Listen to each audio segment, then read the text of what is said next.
Bismillahirrahmanirrahim. Assalamualaikum warahmatullahi wabarakatuh. Hamdan wa syukranillah. Wassalatu wassalamu ala rasulillah Sayyidina Muhammad ibn Abdullah wa ala alihi washabbihi wa ala wa ba'du.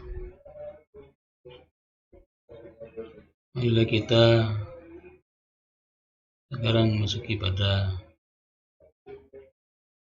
kisah keteladanan Abu Bakar As-Siddiq. Namun sebelum kita melanjutkan pada kisah keteladanan Abu Bakar As-Siddiq,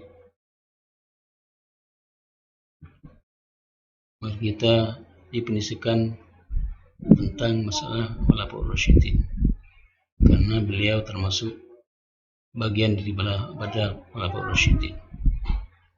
Definisi Khulafaur Rasyidin dan konsep khalifah adalah Al-Quran. Khulafaur Rasyidin definisinya adalah para khalifah yang arif, bijaksana.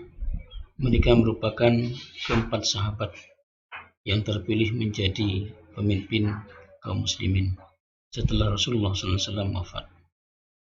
Kata khalifah secara bahasa berasal dari khalafa yakhlifu khalfan, artinya mengganti atau memberi ganti. Kata khalifah jamaknya khalaif atau khalafa, artinya khalifah atau pengganti. Berikut ini dua ayat Al-Quran yang menyebut kata khalifah, yaitu Bismillahirrahmanirrahim. Wa idh qala rabbuka lil malaikati inni ja'ilun fil ardi khalifah qalu ataj'alu fiha man yufsidu fiha wa yasfiku ad-dima' wa nahnu nusabbihu bihamdika wa nuqaddisu lak qala inni a'lamu ma la ta'lamun. Yang artinya, dan ingatlah ketika Tuhanmu berfirman kepada para malaikat, aku hendak menjadikan khalifah di bumi. Mereka berkata, apakah engkau hendak menjadikan orang yang merusak dan menumpahkan darah di sana, sedangkan kami bertasbih, memujimu dan mencucikan nama-namamu? Dia berfirman, sungguh aku mengetahui apa yang tidak kamu ketahui. Quran Surah Al-Baqarah ayat 30.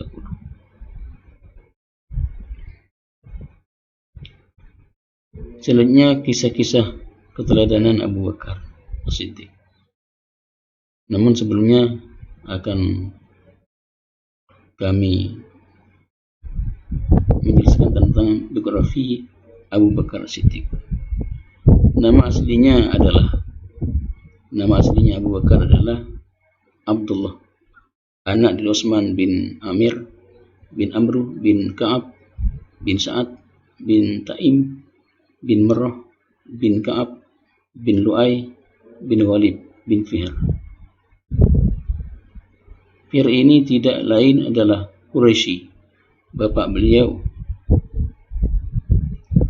Utsman bin Amir akrab dipanggil Abu Quhafah. Ibu beliau adalah Ummul Khair, yaitu Salman binti Sahr bin Amir. Berarti sang ibu adalah putri pamannya, alias sepupu dari garis bapak. Abu Bakar lahir 2 tahun setelah kelahiran Rasulullah SAW. Awalnya ketika zaman jahiliyah bernama Abdul Ka'ab atau Abdul Uzza. Setelah masuk Islam berganti nama menjadi Abdullah bin Utsman dari garis bapak.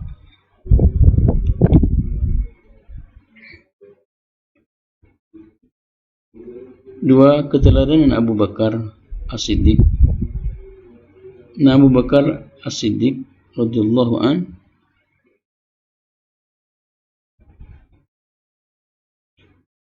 adalah tidak asing lagi bagi sekalian umat Islam, baik dahulu maupun sekarang.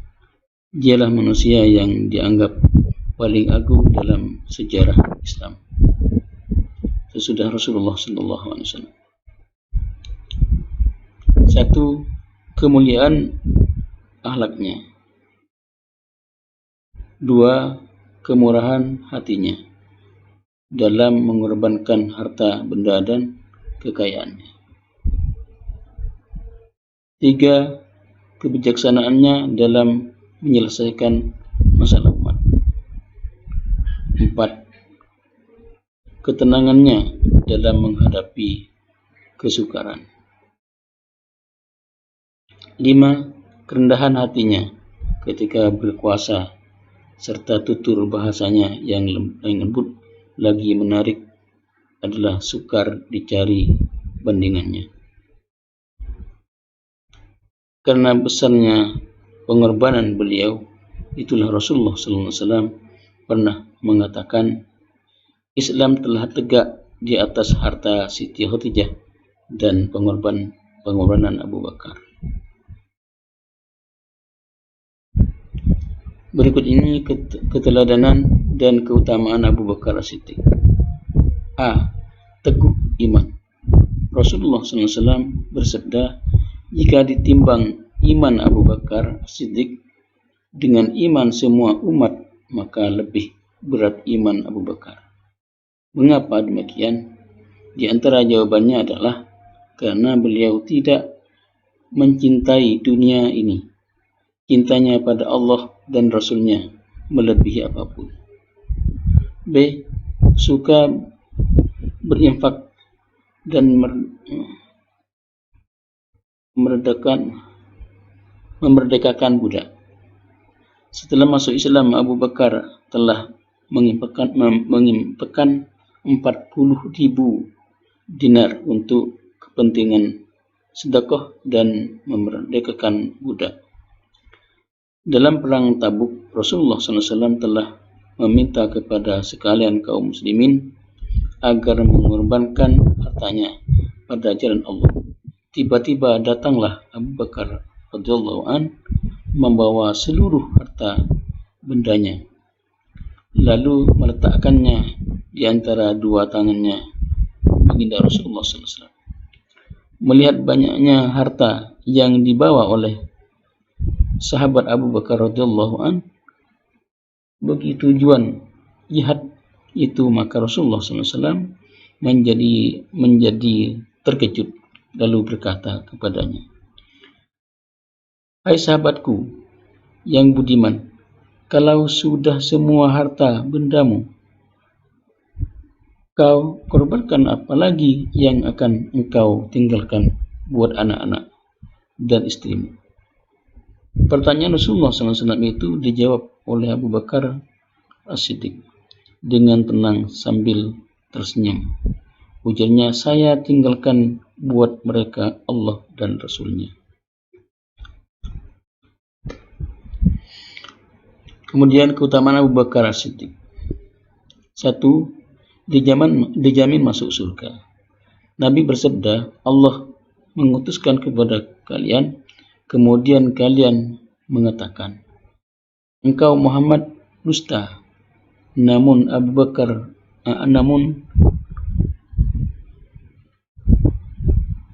berkata, ya Muhammad benar. Ia telah melindungiku dengan diri dan hartanya. Bisakah kalian membiarkan sahabatku ini bersamaku?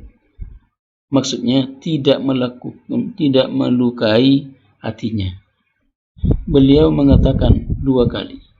Setelah kejadian tersebut, Abu Bakar tidak pernah disakiti lagi.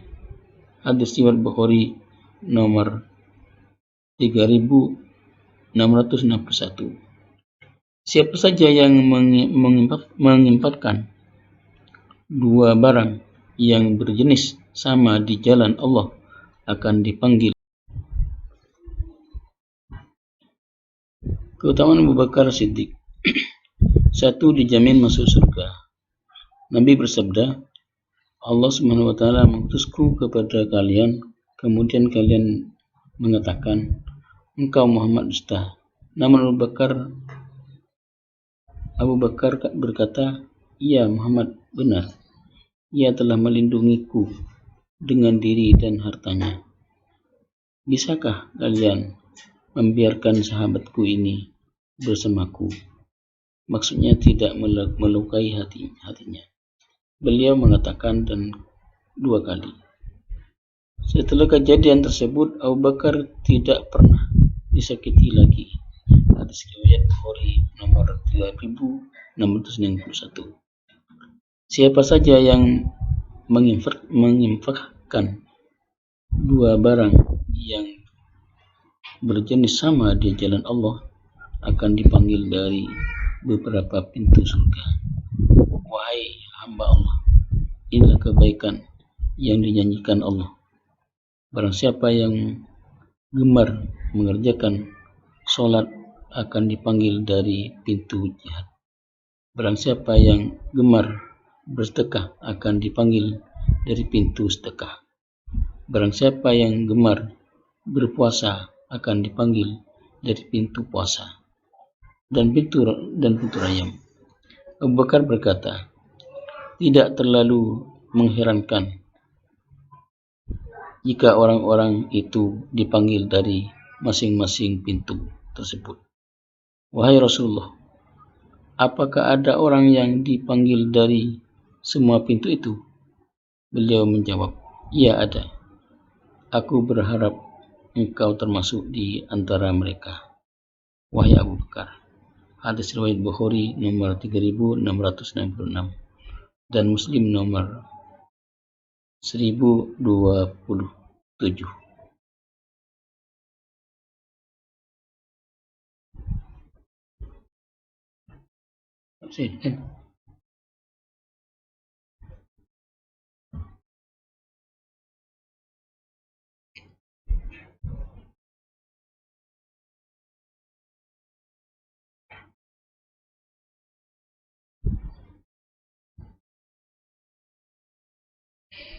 Dua setia menemani Rasulullah saat hijrah. Abu Bakar bercerita, ketika bersama Nabi Muhammad SAW di Gua Sur, aku mengangkat kepalaku. Ternyata berada dekat sekali dengan telapak kaki orang-orang Quraisy. Aku pun berkata, wahai utusan Allah, andaikan sebagian mereka menengok ke bawah, niscaya mereka melihat kita. Mendengar kecemasan sahabatnya ini, beliau Muhammad SAW menghiburnya. Tenanglah wahai Abu Bakar, apakah kamu mengira kita hanya berdua, padahal ada Allah yang ketiganya. Hadis riwayat Bukhari nomor 3992 dan Muslim nomor 2381. 3. Paling dicintai oleh Rasulullah. Amr bin Al-As menceritakan bahwa Nabi Muhammad SAW mengutusnya bersama pasukan dalam perang Sur Selasi. Amr bertutur, aku datang menemui beliau Muhammad, lalu bertanya, siapakah orang yang paling engkau cintai? Beliau menjawab, Aisyah. Aku bertanya lagi, yang dari kaum laki-laki? Beliau menjawab, ayahnya.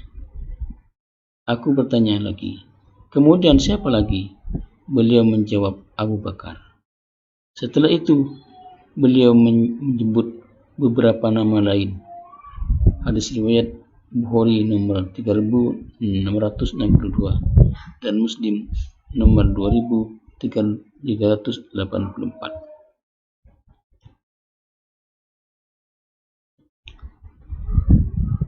4. Pernah menjadi imam masjid untuk mengganti Nabi. Abu Musa al-Asy'ari menuturkan ketika Nabi sakit dan penyakitnya bertambah parah, beliau berkata, perintahkanlah Abu Bakar untuk menjadi imam salat berjamaah. Aisyah berkata, Abu Bakar adalah laki-laki yang halus perasaannya. Jika dia menggantikan engkau, maka dia tidak akan bisa mengimami salat berjamaah. Beliau berkata lagi, perintahkanlah Abu Bakar untuk mengimami salat berjamaah. Aisyah kembali mengulangi perkataannya.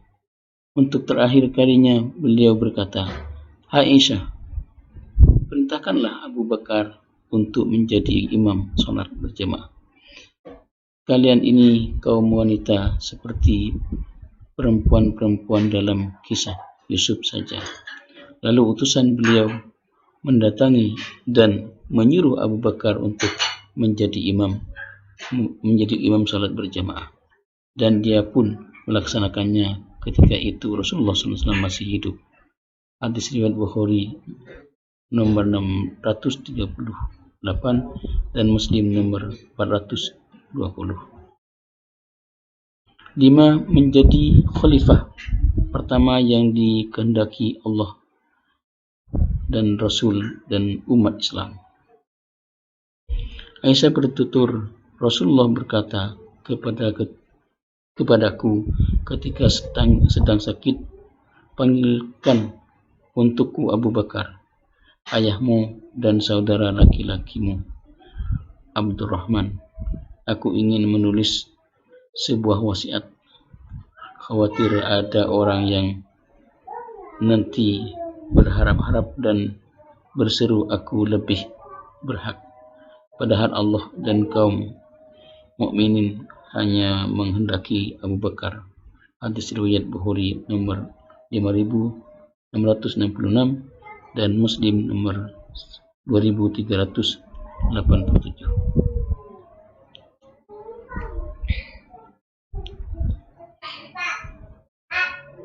6. Cepat melakukan kebaikan. Rasulullah SAW suatu hari seusai sholat subuh bertanya, siapakah yang pagi ini melakukan ibadah puasa? Abu Bakar menjawab, saya wahai Rasulullah. Tadi malam saya membisikkan atau meniatkan pada diriku untuk melakukan puasa pada pagi ini. Lalu aku pun berpuasa. Kemudian Rasulullah SAW bertanya, siapakah yang pada hari ini telah menjenguk orang sakit? Umar menjawab, sesungguhnya kita baru saja sholat subuh dan belum meninggalkan masjid ini. Lantas bagaimana kita bisa menjenguk orang sakit? Abu Bakar menjawab, saya wahai Rasulullah. Orang-orang mengabarkan kepadaku bahwa saudaraku Abdurrahman bin Auf sedang menderita sakit. Lalu saya sengaja melewati rumahnya dan bertanya tentang keadaannya, dan dalam keadaan saya menuju masjid. Kemudian Rasulullah SAW bertanya, siapakah di antara kalian yang sudah mengeluarkan sedekah?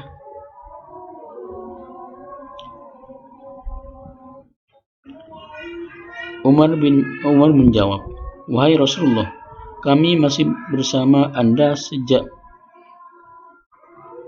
sholat berjamaah. Lantas bagaimana mungkin kami bersedekah? Abu Bakar menjawab, saya wahai Rasulullah, ketika saya masuk masjid ada seorang yang meminta sedekah, sedangkan anaknya Abdurrahman bin Auf bin Abu Bakar, cucu Abu Bakar, membawa sepotong roti.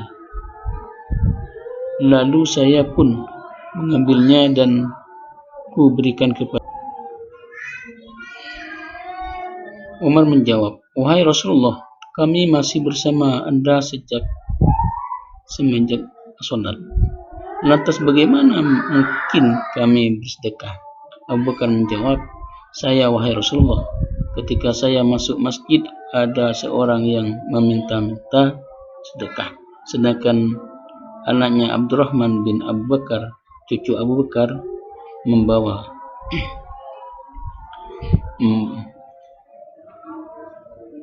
sebatang roti. Lalu saya pun mengambilnya dan kuberikan kepada pengemis itu. Nabi pun kemudian bersabda dalam keadaan wajahnya berseri-seri karena bahagia, wahai Abu Bakar, bergembiralah dengan surga. Hadis riwayat Muslim nomor 1227. Al-Imam Asy-Syabi berkata, Allah memberikan kekhususan kepada Abu Bakar dengan 4 hal yang tidak dimiliki oleh seorang pun. A. Dia as-siddiq, dan sebelumnya beliau ada orang yang bernama demikian. B. Dia adalah sahabat Rasulullah di dalam gua. C. Dia adalah teman Rasulullah saat melakukan hijrah. D. Rasulullah memerintahkannya untuk menjadi imam sholat saat Rasulullah masih hidup.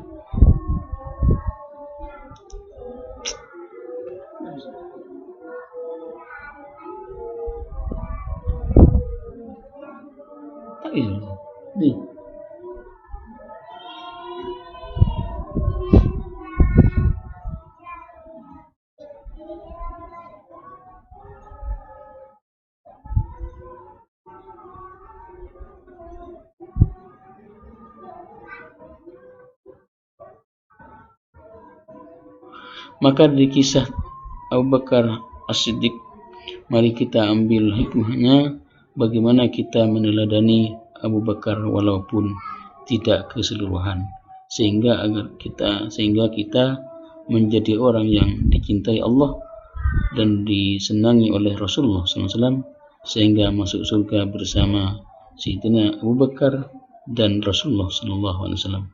Demikianlah yang bisa kita sampaikan dalam pertemuan ini yang menjelaskan kisah keteladanan Abu Bakar Siddiq. Mudah-mudahan bermanfaat untuk kita. Mari kita tutup dengan doa kifaratul majlis. Subhanakallahumma wa bihamdika asyhadu an la ilaha illa anta astaghfiruka wa atubu ilaik. Wassalamualaikum warahmatullahi wabarakatuh.